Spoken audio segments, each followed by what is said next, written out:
ये एक छोटा सा कलेक्शन है, संग्रह है कविताओं का, जो मैंने पिछले लगभग 25 सालों में स्कूल और कॉलेज से शुरू करते हुए फिर कुछ साल आईएएस में आने के बाद छूट गया लिखना।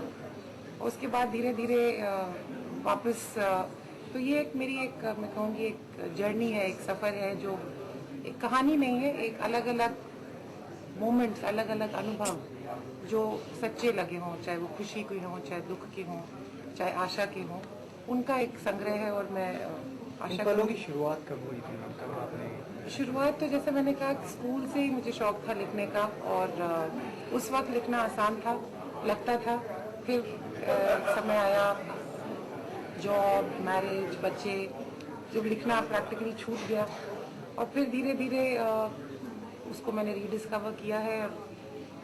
बस ये कि अनुभवों का एक माला है। प्रेरणा की बात करें तो मैम, प्रेरणा कहाँ से मिली? प्रेरणा मेरा मानना है कि जीवन में किसी भी चीज़ से मिल सकती है, छोटी चीज़ से भी मिल सकती है।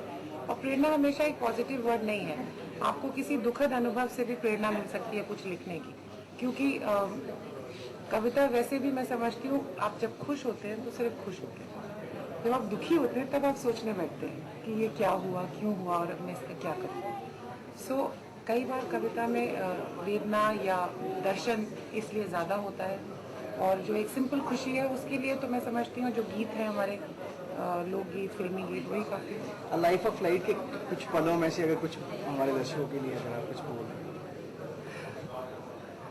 मैं समझती हूँ कि अगर इसको खरीद के आप खुद पढ़े तो बेहतर रहेगा। जो अनुभव रहे मैडम, जो आपने किताब लिखी है उसमें जो अनुभव रहे वो आपका जो पेशा है उससे जुड़े हुए अनुभव है, या पूरी लाइफ, अगर हम जनरल बात करें लाइफ की, उसके अनुभव आपने इसमें शेयर किया? देखिए, प्रशासनिक जीवन के बारे में लिखना तो बहुत आसान है, फिर कविता की ज़रूरत ही नहीं है। उस पर तो लेख और कहानी और नॉवल लिखे जा सकते हैं, लिखे भी गए हैं। और नहीं, ये मेरे प्रशासनिक जीवन से संबंधित नहीं है। हो सकता है कि किसी पल में मुझे कोई उससे एक स्टार्टिंग पॉइंट या इंस्पिरेशन मिला हो, पर ये मेरी एक अपनी पर्सनल जर्नी है।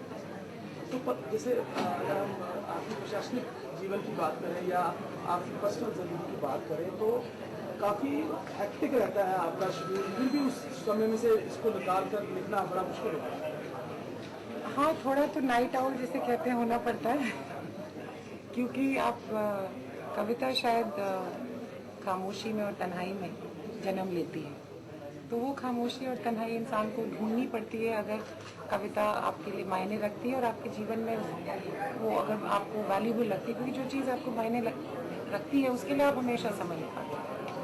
धन्यवाद। Thank you.